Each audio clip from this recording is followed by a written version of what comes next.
네, 오늘은 마태복음 강의 11번째 시간입니다. 그 후에 와서 예물을 드리라 라는 제목으로 말씀을 전달하겠습니다. 오늘 본문의 말씀은 10계명 중에 6번째 계명인 살인하지 말라라는 말씀을 우리 주님께서 더 풀어서 설명해 주신 설교입니다. 구약에서는 살인하지 말아라 라고만 말씀하셔서 살인만 안 하면 되는 줄 알았는데 오늘 본문의 말씀을 보니까 살인하지 말아라 라는 그 계명 안에는 우리가 지켜야 하는 더 많은 계명들이 있다는 것을 보게 됩니다. 예를 들어 살인하지 말아라 라는 계명 안에는 형제에게 노하지도 말아라 라는 계명이 있고요. 형제에게 욕해서도 안 된다 라는 말씀도 들어있습니다.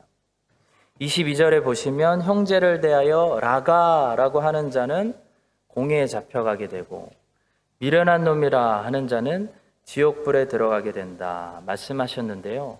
여기서 라가라는 히브리어는 골빈 놈, 뇌가 없는 사람 그런 말입니다. 형제에게 이 골빈 놈 그런 욕만 해도 살인하지 말라 말씀을 계명을 어긴 것과 같다는 거죠. 자, 그런데 본문을 보시면 살인하지 말라라는 말씀은 하나님께 드리는 우리의 예배와도 아주 직접적인 관계가 있다고 말씀합니다. 23절과 24절에서 우리 주님은 갑자기 예배에 대해서 말씀하십니다. 그러므로 예물을 제단에 드리려다가 거기서 내 형제에게 원망 들을 만한 일이 있는 것이 생각나거든 예물을 제단 앞에 두고 먼저 가서 형제와 화목하고 그 후에 와서 예물을 드리라. 여러분, 양궁 선수들이 활 쏘는 연습만 하는 것이 아니고 하체 훈련을 그렇게 많이 한다고 합니다. 왜냐하면 하체가 튼튼하지 않으면 이게 흔들리기 때문에 흔들리지 않고 장시간 이 활을 들고 잘 쏘려면 하체가 반드시 튼튼해야 한다는 거죠. 마찬가지로 우리는 예배만 잘 신경 쓰면 예배를 잘 드릴 수 있을 거라고 생각하는데요. 오늘 본문 말씀을 보니까 예배를 잘 드리려면 예배가 큰 은혜가 있으려면 형제와의 관계가 화목해야 된다라고 말씀하고 있습니다. 그러니까 살인하지 말라라는 말씀 우리가 지키지 못하면 형제하고 관계만 힘들어지는 것이 아니고 예배가 힘들어진다는 거죠.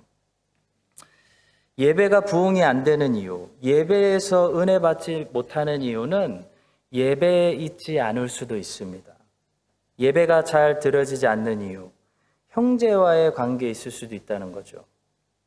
그래서 우리가 앞으로도 정말 은혜 넘치는 예배, 부흥되는 예배, 하나님 만나는 예배를 경험하기 위해서는 무엇을 잘해야 되냐면 형제와 화목하는 일, 이것을 잘해야 됩니다.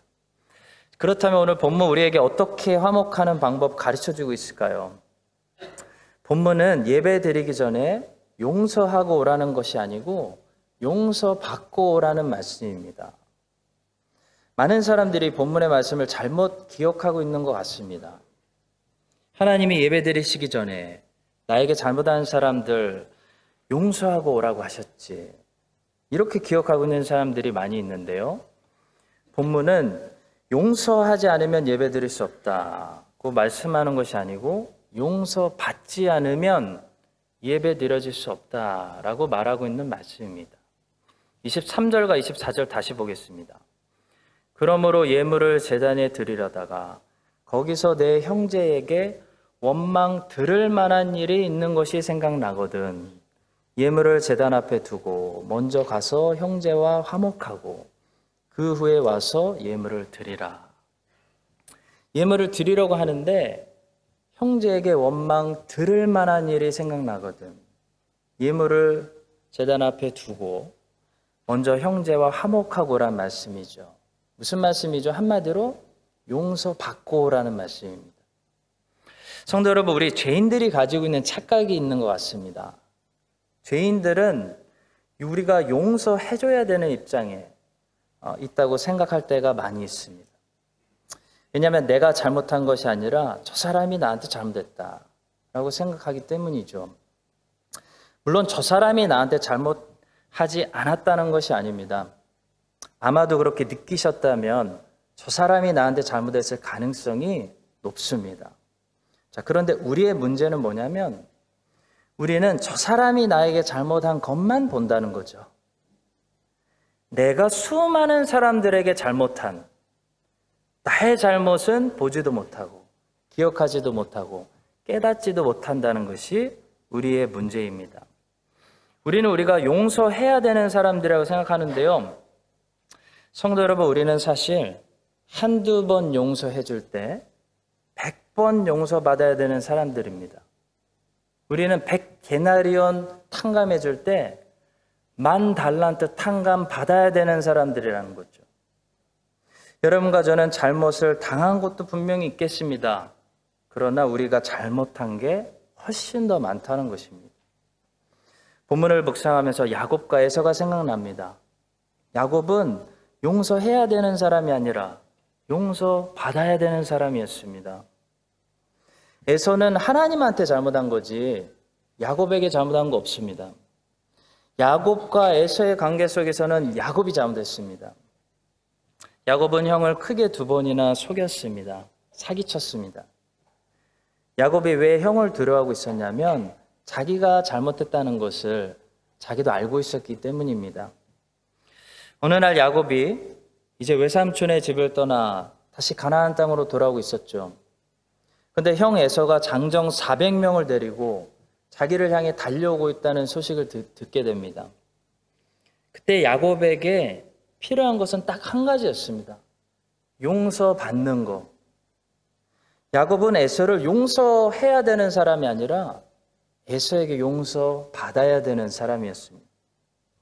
창세기는 32장과 33장에서 하나님의 자녀가 용서하는 것이 아니라 하나님의 자녀가 어떻게 용서받아야 되는지 그 중요한 주제에 대해서 다룹니다. 성도 여러분, 우리는 잘못을 당하는 것보다 남에게 잘못할 때가 훨씬 더 많기 때문에 용서받는 법을 잘 배워야 됩니다. 야곱은 어떻게 용서받았을까요? 창세기가 우리에게 방법을 가르쳐 줍니다. 첫 번째는 잘못을 시인하고 인정하고 사과했습니다. 용서받는 일의 시작은 잘못을 먼저 인정하는 거죠. 내가 잘못했구나. 그리고 나 혼자만 인정하는 것이 아니라 상대방에게 사과함으로 자기 잘못을 시인하는 일이 반드시 있어야 됩니다. 그래야 관계에 회복이 일어납니다. 야곱과 에서의 관계가 회복되려면 야곱이 혼자만 내가 좀 잘못했지 생각하고 있으면 안 됩니다. 야곱과 에서의 관계가 회복되려면 야곱이 반드시 에서에게 형님 제가 잘못했어요. 용서해 주세요. 사과해야 된다는 거죠. 오늘 본문의 말씀처럼 예배를 드리고 있는데 형제에게 원망 들을 만한 일을 성령 하나님께서 깨닫게 해주실 때가 있습니다. 내가 한 해를 돌아보니 정말 잘못한 게 많구나. 내가 또 실수해서 그분이 나 때문에 상처받고 시험당하셨구나. 이런 깨달음을 주실 때가 있다는 거죠. 그때 우리는 우리의 잘못을 실수하고 그때 제가 잘못했다는 것을 이제 깨달았습니다. 이렇게 인정하고 사과할 수 있어야 된다는 겁니다. 성도 여러분, 잘못을 인정하는 것을 두려워하지 마십시오. 우리는 전적으로 어차피 부패하고 타락했기 때문에 어차피 실수 없이 잘못 없이 살아갈 수 없는 사람들입니다. 우리가 자전거라면 우리의 핸들은 이미 한쪽으로 휘어져 있기 때문에 하나님의 은혜가 아니면 우리는 죄악으로 쉽게 기울어지고 또 실수하고 또 잘못할 수밖에 없는 그런 사람들이라는 거죠. 좀 심하게 얘기하면 우리는 숨 쉬면서 잘못하고 실수하는 사람들입니다. 자, 그러면 사과하는 일이, 그것을 깨달으면 사과하는 일이 어렵지가 않습니다. 자기 잘못을 인정하는 것은 부끄러운 일이 아닙니다. 자기 잘못을 인정하지 않는 것이 부끄러운 일이죠. 자기 자신의 잘못을 인정하는 것은 부끄럽고 창피한 일이 아니라 정직한 일입니다. 진실한 일입니다. 화목을 만드는 일입니다. 정치인들 끝까지 자기는 잘못 안 했다고 인정하지 않아도 그거 배우면 안 됩니다. 크리스찬은, 하나님의 자녀는 자기 잘못을 인정하는 것을 잘해야 됩니다. 야곱은 형에게 자기가 잘못했다는 것을 사과하고 인정했습니다. 야곱은 형에게 큰 예물들을 보냈죠. 많은 예물들을 보냈습니다. 야곱이 왜 예물을 보냈을까요? 내가 그때 형 속이고 장자권 빼앗고 축복 빼앗고 내가 철이 들어보니 그때 정말 잘못했어. 형 미안해, 용서해줘. 이런 마음으로 예물을 보낸 거죠. 성도 여러분, 바른 예배를 회복하는 길은 형제와 화목하는 것인데요. 형제와 화목하기 위한 첫걸음은 자기의 잘못을 시인하고 인정하고 사과하고 내가 용서받아야 되는 사람이라는 것을 깨닫는 것입니다. 하나님 앞에 자기 잘못을 인정하는 것은 쉬운 일이죠. 근데 사람들 앞에 자기 잘못을 인정하는 것은 쉽지 않은 일입니다. 그래도 해야 됩니다. 그래야 화목이 일어납니다. 그래야 예배가 살아날 수 있습니다. 내가 복음의 거울 앞에 얼마나 전적으로 부족한 인간인지를 항상 잊지 않으면 할 수 있습니다. 왜 못합니까? 여러분과 제가 한 해를 마무리하면서 오늘 본문의 말씀처럼 우리의 잘못을 깨닫게 하여 주실 때 우리가 얼마나 한 해도 하나님의 은혜가 아니었었으면 잘못만 하고 사는, 시행착오만 하고 사는 그런 사람들인지 깨닫게 해주실 때, 아, 나는 용서해야 되는 줄 알았는데 많이 용서받아야 되는 사람이구나. 이런 겸손한 마음을 가지고 용서하는 에서가 되기보다는 용서받는 행복한 사람, 야곱이 될 수 있기를 주님의 이름으로 간절히 축복합니다. 두 번째로 우리가 잘못한 사람들에게 용서받는 사람들이 되려면 반드시 하나님을 만나야 됩니다. 하나님이 도와주셔야 된다는 거죠. 야곱이 에서에게 용서받는 행복한 사람이 될 수 있었던 것은 야곱이 야복강에서 하나님을 만났기 때문입니다. 32장과 33장의 중심에는 야곱이 홀로 남아서 하나님을 만나는 그 이야기가 있습니다. 사람과 사람 사이에 틀어진 문제가 회복되려면 반드시 하나님이 개입해 주셔야 됩니다. 하나님이 도와주셔야 됩니다. 하나님 없으면요, 안 됩니다. 회복 안 됩니다. 그냥 합의하고 끝낼 수는 있습니다. 근데 화목하고 회복 안 된다는 거죠. 평생 안 보고 사는 관계는 갈 수 있습니다. 잘못한 사람에게 사과하고 용서하고 선물 주고 합의한다고 끝나나요? 화목되지 않습니다. 회복되지 않습니다. 하나님이 필요합니다. 하나님을 만나서 하나님이 도와주실 때 진정으로 용서받을 수 있고 화목과 화평이 일어난다는 거죠.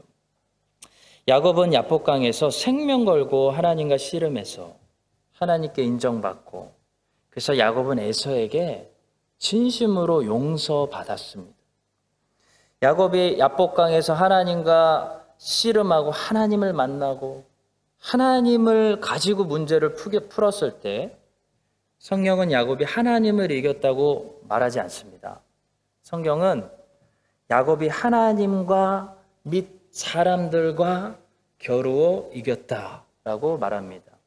창세기 32장 28절입니다.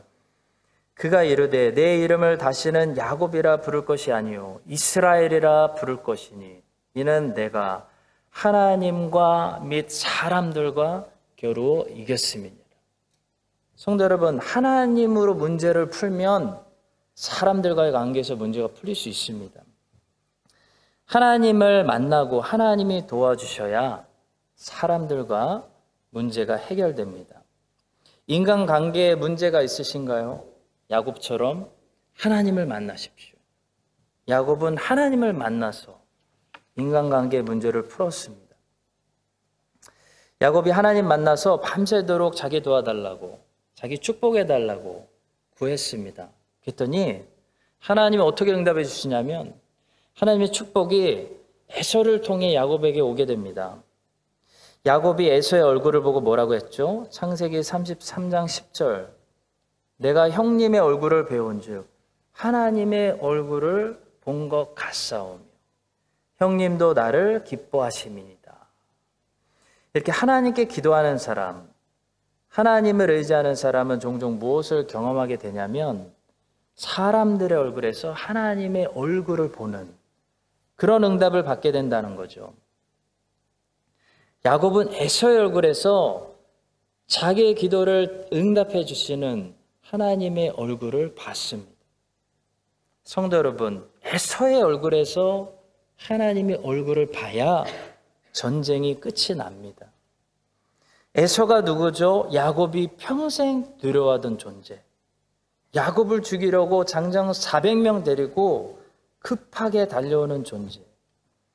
야곱이 잠잘 때마다 항상 야곱의 옆구리를 찌르는 가시 같은 존재.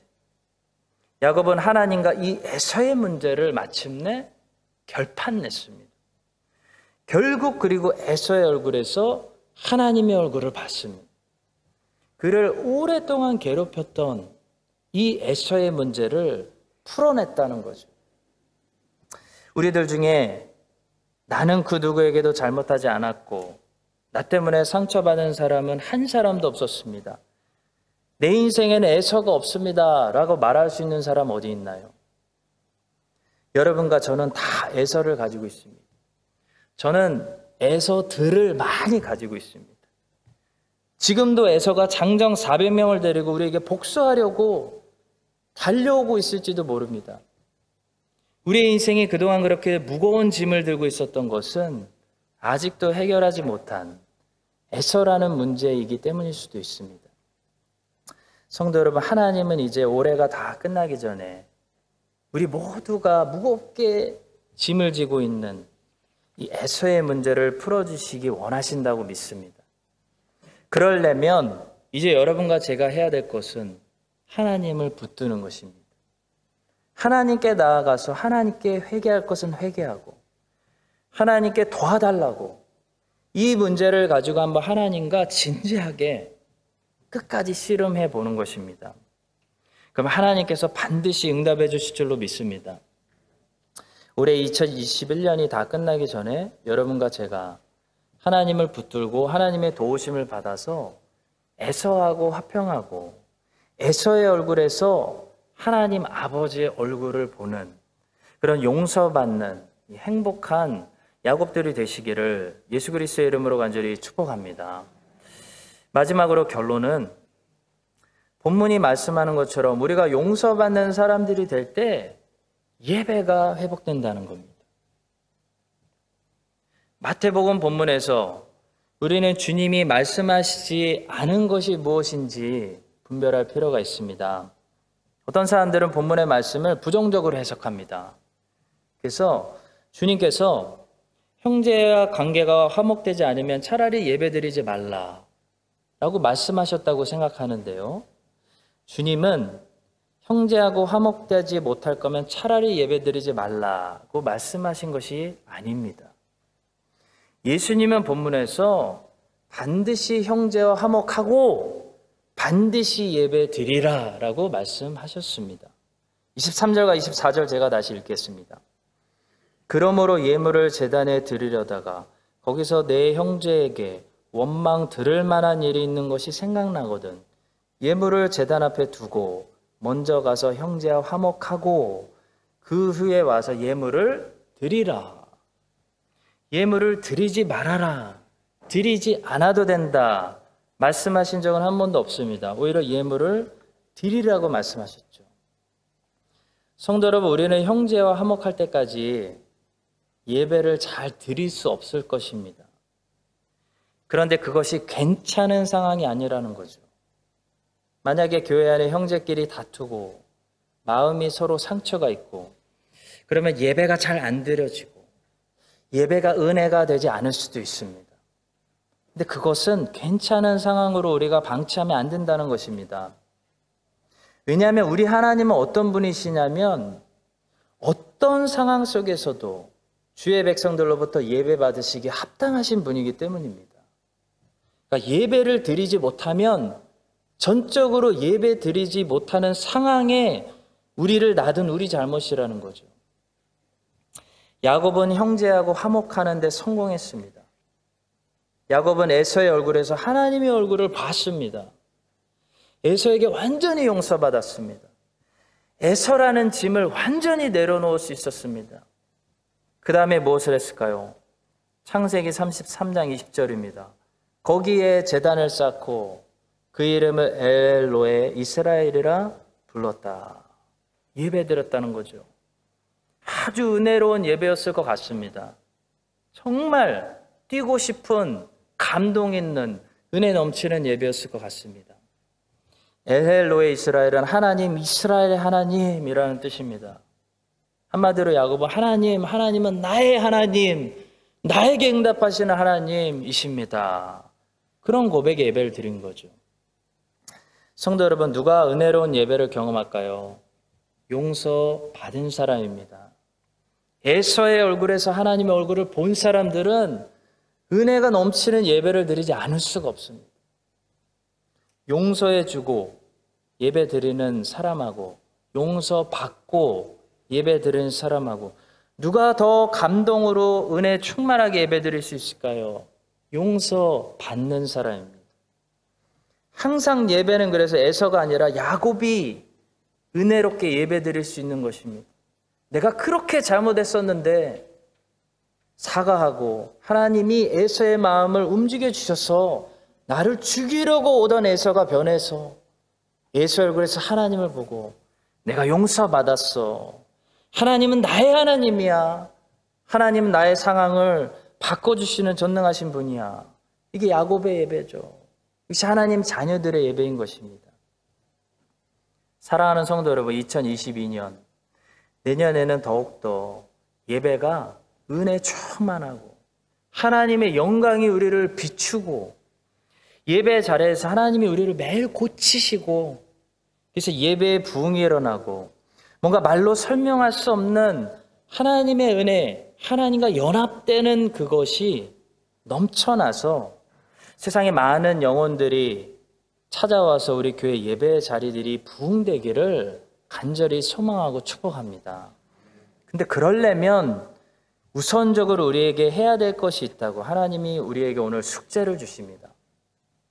그것은 바로 형제와 화목하는 것입니다. 야곱이 복을 받으려면요, 야곱이 위대한 믿음의 조상 이스라엘이 되려면 반드시 야곱은 에서 문제 해결해야 됩니다. 반드시 에서에게 용서부터 받아야 됩니다. 그래서 야복강에서 야곱을 기다리고 계시는 거죠. 홀로 남을 때까지. 크라이스트 찬의 장로교회도 마찬가지입니다. 우리는 이 교회에 큰 기대를 가지고 있고 하나님이 이 교회를 분명히 사랑하시고 놀라운 일을 하시고자 하신다는 것을 알고 있습니다. 근데 한 가지 분명히 주시는 하나님의 메시지는 우리가 서로 용서하고 용서받고 형제들이 서로 화목하기 전까지는 바른 예배를 드릴 수 없고 하나님이 크게 사용하시는 축복의 통로 이스라엘이 될 수 없다는 사실만은 분명합니다. 사탄이 그걸 알기 때문에 우리를 갈라지게 하는 것입니다. 성도 여러분, 야곱이 에서와 먼저 화목했던 것처럼 그래서 야곱이 믿음의 조상, 축복의 통로, 이스라엘이 되었던 것처럼 우리 교회가 서로 용서하고 용서받고 화목하는 그런 노력의 모습을 함께 하나님 앞에서 아버지 앞에서 우리가 보일 때 하나님께서 우리를 참 불쌍히 여겨주셔서 우리 교회를 살려주실 줄로 믿습니다. 2021년, 2022년 우리 교회 안에 무엇보다도 행사하고 다 좋습니다. 그러나 내년에는 무엇보다도 우리가 하나님 한 아버지 앞에서 야곱과 에서가 다시 만나 화해하는 그런 놀라운 화목의 역사들이 많이 일어나게 되기를 예수 그리스도의 이름으로 간절히 축원합니다. 기도하겠습니다. 살인하지 말아라, 형제에게 노하지 말아라, 형제를 욕하지 말아라 말씀하시는 주님, 우리 지금까지 우리가 용서해야 되는 사람인 줄 알았는데 내가 더 많이 용서받아야 되는 사람인 것을 깨달았습니다. 주님, 야곱이 에서에게 먼저 용서받고 에서의 얼굴에서 하나님의 얼굴을 보고 은혜의 제단을 쌓고 예배 드린 것처럼 우리 모두가 올해와 내년에 많이 용서받고 화목하며 에서의 얼굴에서 드디어 하나님의 얼굴을 보게 되는 그런 복받은 야곱들이 될 수 있도록 은혜 베풀어 주시옵소서. 우리 교회를 야곱처럼 여기시고 우리 교회와 씨름해 주시는 예수 그리스도의 이름으로 기도합니다. 아멘.